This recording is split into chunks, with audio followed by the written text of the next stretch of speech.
All right, this is take two. I did this last night. Apparently, these didn't work. This is the second time it's happened. They've worked 5 or 6 times, and then twice they have not worked, and I don't know the rhyme or reason. Both green lights were on, so to me that means they were working, synced up. But alas, here we are. Iowa Hawkeye football.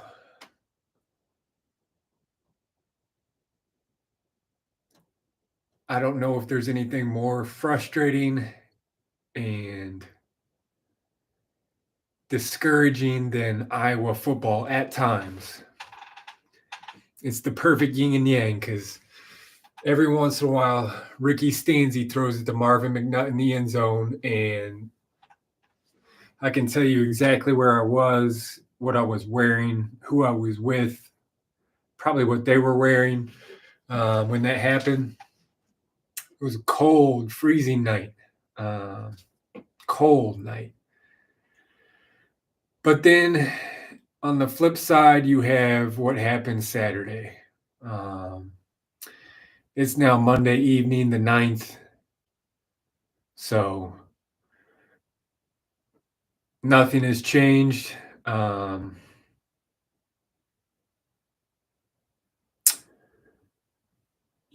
say this. I'm a Kirk Ferentz guy. I like Kirk Ferentz. I think he's a stand-up person, coach, mentor. That's from what I witness, from what I hear, from what I read, also anecdotally from players inside of the program at different times, and staff and individuals that were part of the program. He's will go out of his way, would give you the shirt off his back. Just a really stand-up person, does a lot behind the scenes, and is just has a way of leading. And when he speaks, people pay attention. Commands a lot of respect that way. So I'm a big Kirk Ferentz guy. I will be forever.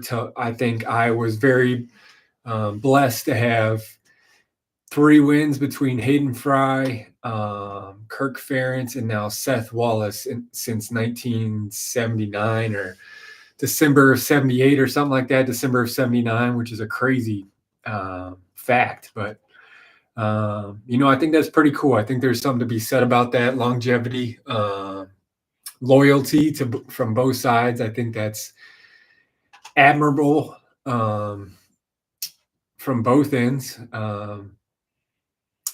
But it's just sometimes, like Saturday, their game against Iowa State, you feel like, you hate to say it, and it's no knock on him, but you feel like the game has passed him by in aspects. I'm not saying totally. It's hard to argue that before the realignment, I'm pretty sure he was like 3rd all-time Big Ten wins in history. So the proof is in the pudding there. He's obviously a good coach. He knows what he's doing. I'm sitting here making a podcast because I'm trying to speak better, 1, and 2, it helps me process and just get over Iowa Hawkeye football and Florida State football. Because sometimes it's really the only sport besides baseball. Baseball, I pay attention until my team is mathematically eliminated from the playoffs, which I'm an Angels fan. So the last 8 or 9 years they've been eliminated before the All-Star break. So, um, but they were still fun to watch with Otani and Trout and um, some other players that came through there. But anyway, Kirk Ferentz, in some aspects, you feel like the game has passed him up. And what I mean by that is um, he's loyal to almost a fault when it comes to the quarterback position. We've seen that. We've all been yelling at our TV, you know, um, Cade McNamara is not the guy. That was evident last year, I thought. Is he? And that's not a knock on Cade McNamara. He's a shell of what he was at Michigan. He was a good player. He wasn't a great player. He was efficient. He was smart. He took care of the ball from what I remember at Michigan. And I think that's what Iowa thought they were getting. And his knee and his mobility and really shows off or make it really his lack of arm really shines when he can't make things happen, which is happening right now. And it's um I don't know how you score 19 points and don't keep your foot on the gas. That's been the problem with Iowa. They play down to competition, and I'm not saying they're night and day difference between Iowa and Iowa State. What I'm saying is Iowa is a better team, in my opinion, than Iowa State. I think Iowa State is very pedestrian, middle of the road in the Big 12 this year. That's no knock on them. I just think they're young. Um, they've got really good pieces, like their receivers. I think number 19 on defense, he was really good. They've got really good pieces. Their quarterback's good. Like if Iowa had Rocco Brecht, I think his name is, they would be very dangerous. But it's just the same old thing. At some point, I think this is where and again, I'm sitting here, I'm lucky to get 3 or 4 people to watch this. And, so I don't know anything. I'm just a layman here that has been a Hawkeye fan since I came out of the womb, and it's frustrating to see the same old thing and the same old thing holding us back. I'm not saying we're playoff worthy or you know the big bowls how it used to be or national. I'm not saying we should be there. Were we in a championship game, conference championship game where we needed to stop them and we didn't? I'm not saying we didn't, but were we there to go to the playoffs? Yes, we were. Again, we didn't stop them, so we didn't get to go. But it's not ludicrous to say we shouldn't be in the talk of that. And if we had a decent quarterback, then when we had CJ Beathard or Bethard, however you say his name, Beathard. When we had Stanzi, when we had Drew Tate, when we had Brad Banks, obviously, when we had other guys that I'm not saying they're Johnny Manziel, but they can move, they can make things happen. And Iowa historically has done better overall in the season with a quarterback like that. And Cade McNamara might have been that guy when he was at Michigan, but it's not the same Cade McNamara. I think he needs to, if I'm the coach, I give him 2 drives versus Troy. And then I'm bringing in Sullivan, and for the rest of the game, it's your game, Sullivan. You either, take us to the victory or we got to really look at things. But Cade's got 2 more, and then he's getting a headset, and he's basically a graduate coach for the rest of the year. And if Sullivan goes down, maybe we put him in for a couple series. But really, I'd lean towards whoever's after Sullivan on the depth chart. But that's what's frustrating with Ferentz. Again, it's hard to argue 8, 9, 10 wins a year. Sometimes that's 6 or 7. It may be that this year, but it's just frustrating that way. As a fan, to see this over and over. And yes, we were having success on the run. Johnson had a great day until he didn't. That first down on that last drive, I was like, all right.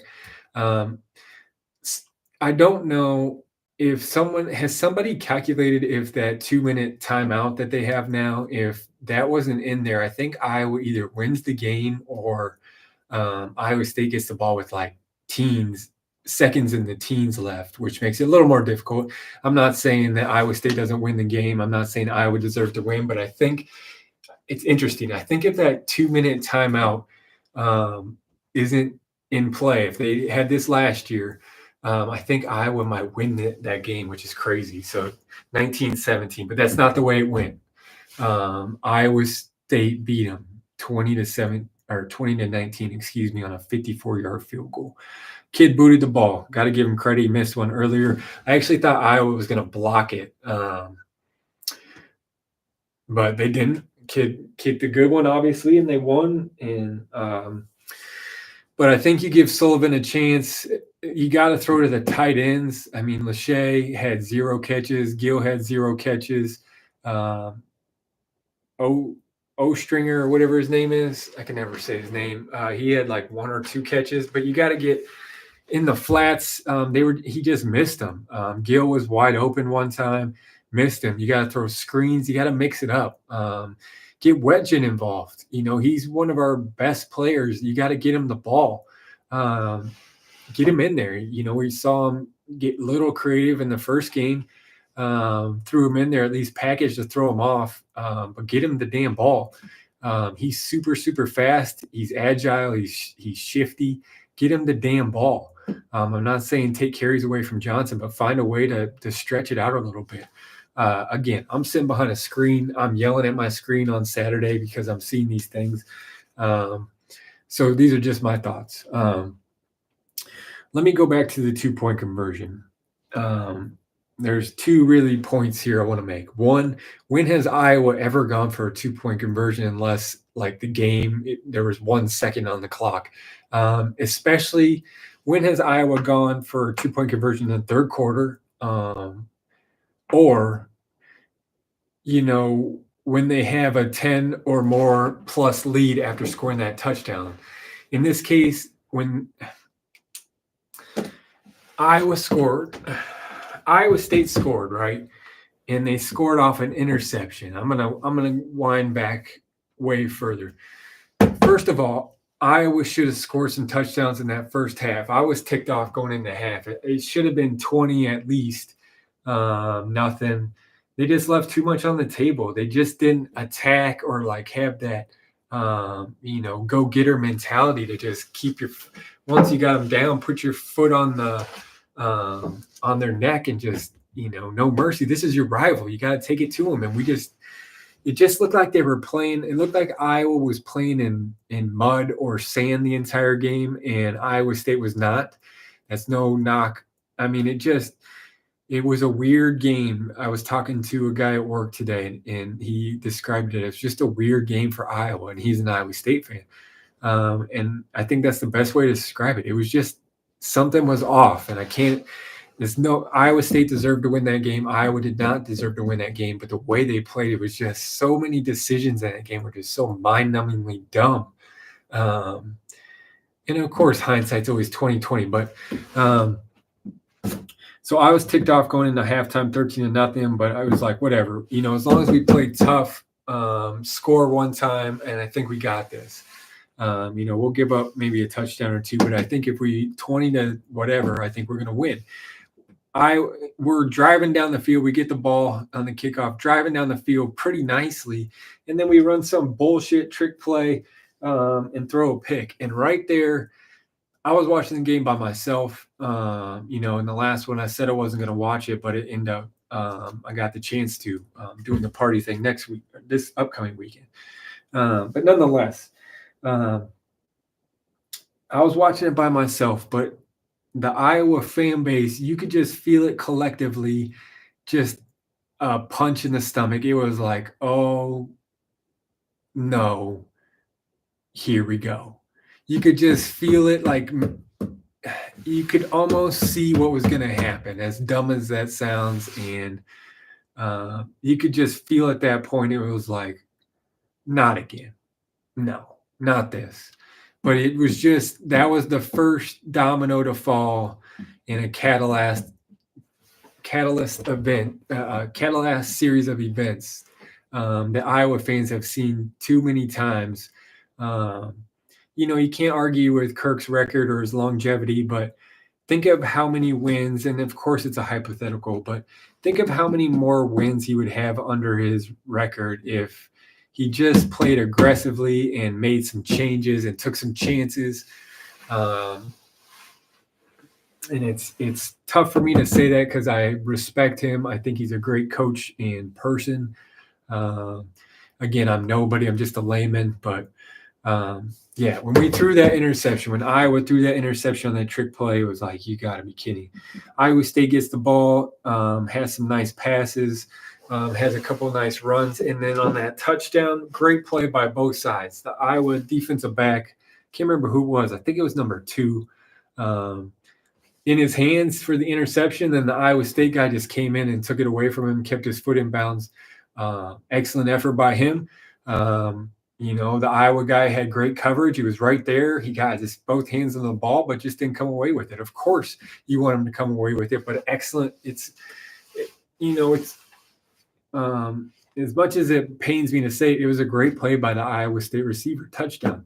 So it's 13-7. Iowa gets the ball back. Puts together what I thought was a very good drive. Goes down and scores. I think it was Johnson just ran into the end zone, and then we go for 2. And I'm sitting there watching this, and I'm like, no, we're gonna draw them off sides, or this is just a formation. Then they'll get into the extra point formation, try and shake things up. And then I was like, as they were out there, I'm like, oh, we're going to call a timeout. And then we didn't. We ran it, and we throw a fade pass to Vanderzee. Incomplete. The score is now 19-7. Again, when has Iowa ever done that? When has Iowa ever done that? Was that Lester's call?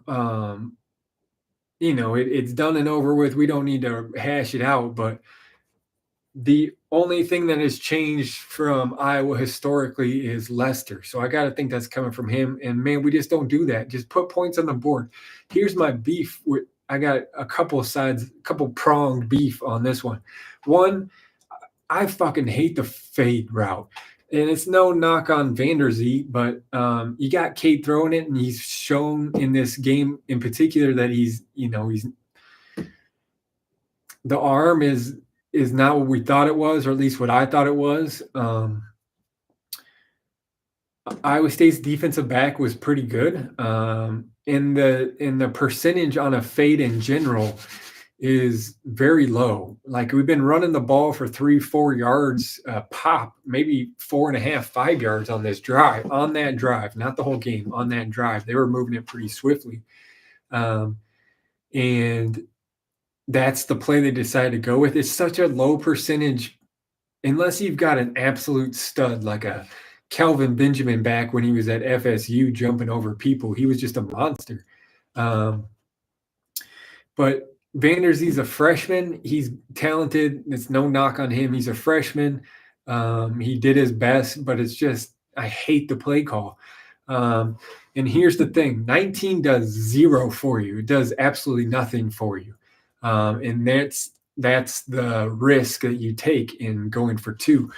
20 and 21 both do something for you. 20 gives you a tie if they score one more touchdown and then kick 2 more field goals, which is not unreasonable. It gives you a chance to either play for overtime, or if they score 2 touchdowns, which if you get the 2-point conversion, that's the best case scenario, right? You get the 2-point conversion, it's still a tie. You're still playing for overtime, which you still have with the option with 20 if they score a touchdown and 2 field goals. So the only difference there is, you stop them a couple times versus letting them score a touchdown, or they score a touchdown, I should say. And at 19 versus 20, and if they score 21, you still have to kick a field goal either way. So you don't really have an advantage there, because you still there's way more benefit. And I know the TV and the stats and this and that's been analyzed, but that's my 2 cents on it. you kick the extra point in that situation. You go up 20-7. That way, if they score 2 touchdowns, and you score no points in between that, it's 21-20. You got to score a field goal to win the game. If you got the 2-point conversion, you're sitting okay because they got to score 2 touchdowns to tie the game to go into overtime. I just thought it was a baffling decision. I was yelling at my TV, knowing it was doing no good. I just had to express my anger in that situation. But the 2-point conversion and the fade route really ticked me off. But anyway, the defense in the second half, they really looked like they were playing in sand or mud, and Iowa State was not. Iowa State has some stud receivers, but Iowa defensively in the second half just couldn't get it together. Graves didn't have a great game. He was just kind of, not there. I'm not going to go back and watch this game, but if I was, I would watch to see, what he was doing all game, if he was getting double teamed or they were running stunts on him or what was going on, or if he just wasn't having an impactful game. Sometimes, that happens. That seemed to, Higgins, he seemed to have a lot of tackles. He put the pop into somebody a couple of times, but if you saw any of the post game, he took the blame for that post route to score Iowa State's first touchdown in that second half. It was a deep post route that went right by Wampka, or however you say his name, number 1. Higgins said he was supposed to chip or chuck the wide receiver on that, and he missed him and kind of threw everything out. So that's Higgins being a leader and a senior, I believe. So hats off to him, or that's a respectful thing for Duke. But Wampka had a tough game. If you noticed, they took him out. They pulled him. They said it on the broadcast, but they pulled him towards the end of the game there. And I thought that was the right move. He had a rough game. On that post in particular, he's the last guy out there. He's the safety. He's got to be deeper than Iowa State's deepest man at all times, and he just watched the receiver run right in front of his face, right past him, and it wasn't even close. He was wide open. So he had a rough game. Watch some film, get back at it, and get better. That's all you can do. But Graves, Y.A. Black, they only mentioned him once or twice. We just didn't have a great game overall defensively. Castro had a tough game, especially on that very last drive. He let that out. I thought he could have picked that out if he would have. He was watching the receiver the whole time. If he would have taken a peek back, I think he could have undercut that route and he would have picked sixed it. Of course, crowd would have went crazy. That would have won the game, but that's not what happened. On the next route, it was out and up, and he just got toasted, and that was the ball game. Kicked the field goal, and felt bad for him in the post game interviews. He was having a rough time there. So, defense, they got to go back and watch some film. They gotta play better next week. Our cornerbacks, historically, they always play pretty soft, and I thought they did this game as well. I got to go let my dog Reggie, and I'll be right back.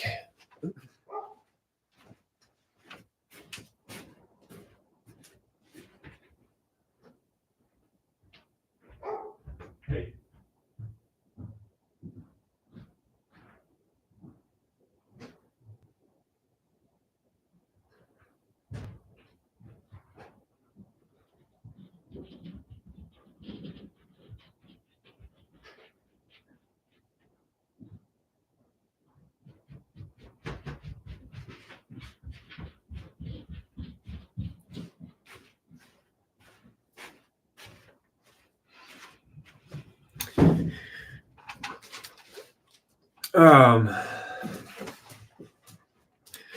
Well, yeah, I think Iowa fans, or at least me, I can only speak for myself. I don't know why I keep saying that, but lay down, baby. Lay down. Yeah.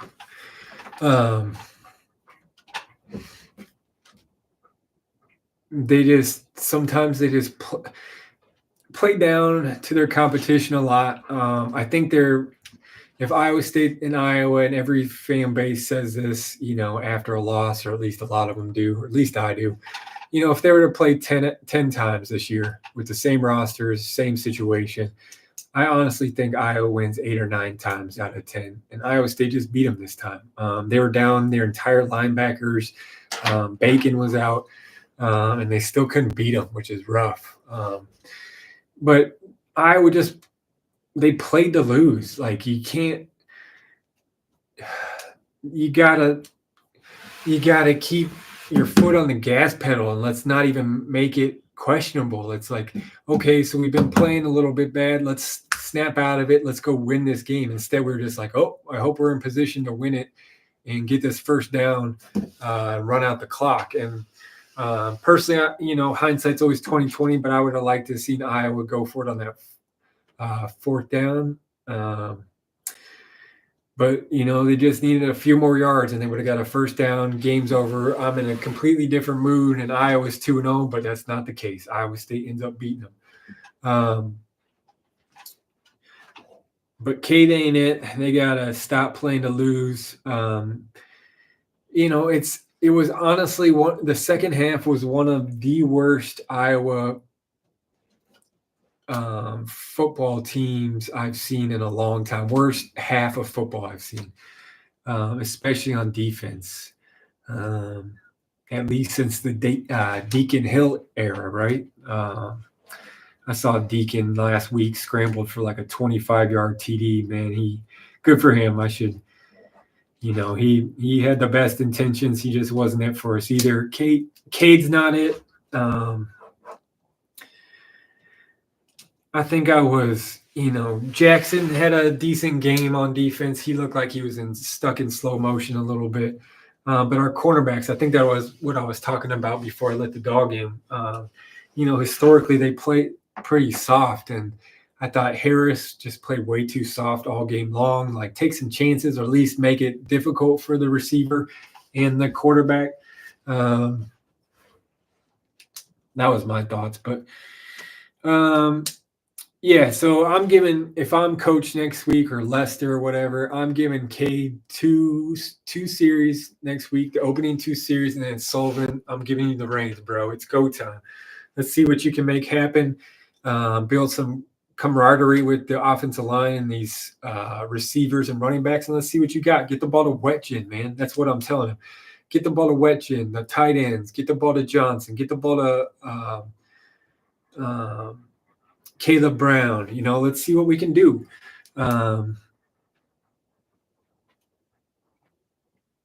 Yeah.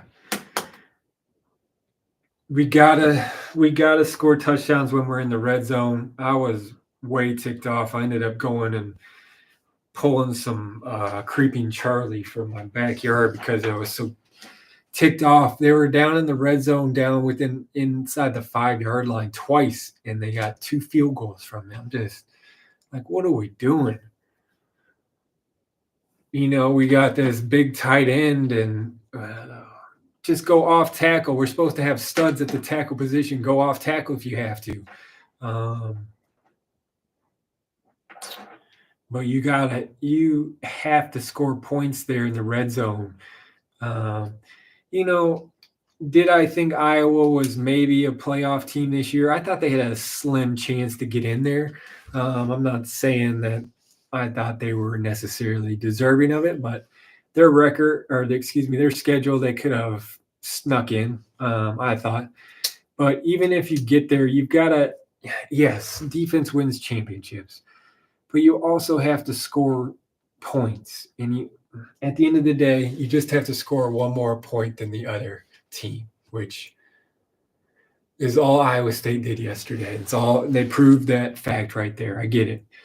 But if you've got the talent, if you're a better team, you've got to impose your will, and you've got to make things happen. You can't wait. You've got to be proactive and make things happen. You can't be reactive and hope things turn out the way you want them to be. You got to take control of your own destiny a little bit.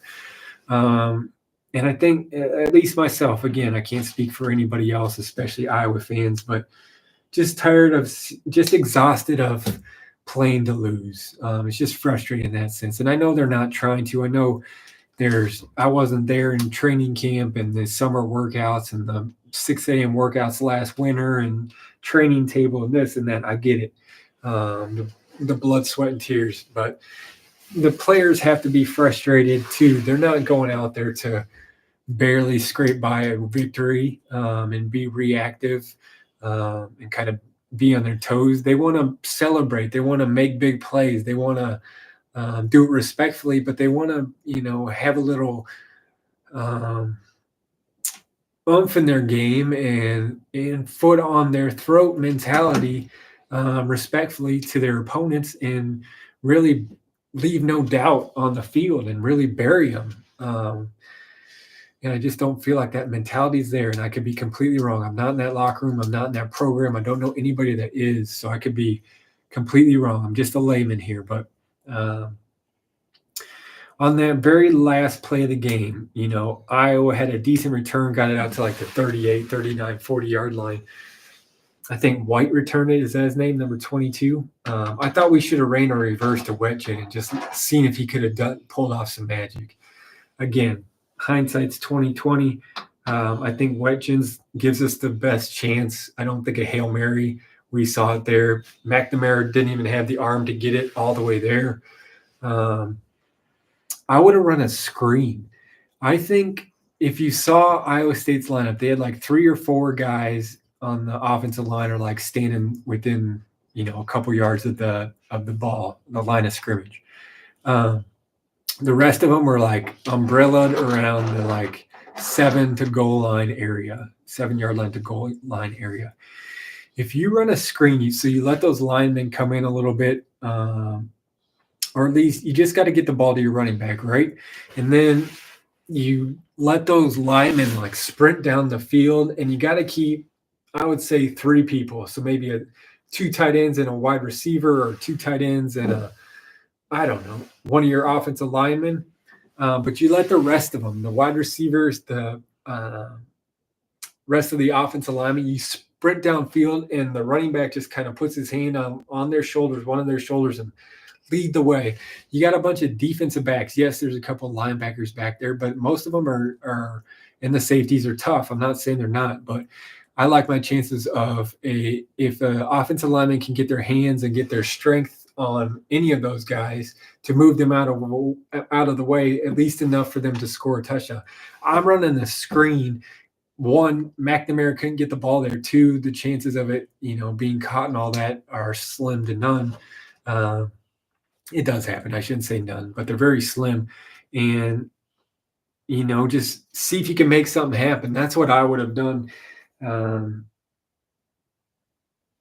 But that's not what they did. Iowa State wins 20-19. I'm pretty sure the last 4 games in the series, the away team has won, which is pretty crazy.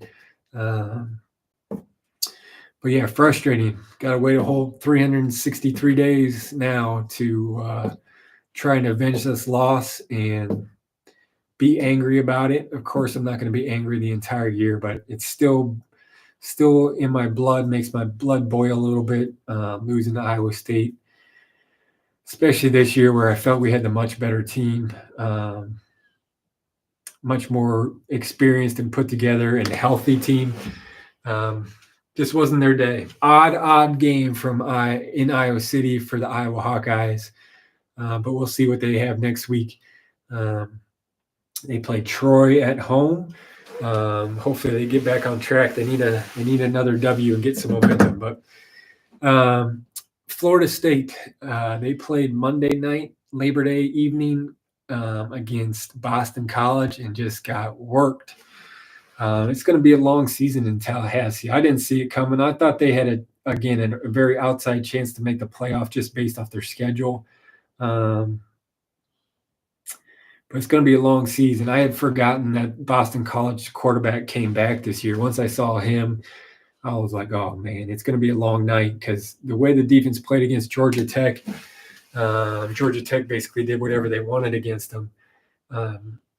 and that Boston College quarterback is pretty shifty, and he definitely had a, he's a problem for Florida State. So when they play Cam Ward, they gotta really come up with a good game plan or a scheme.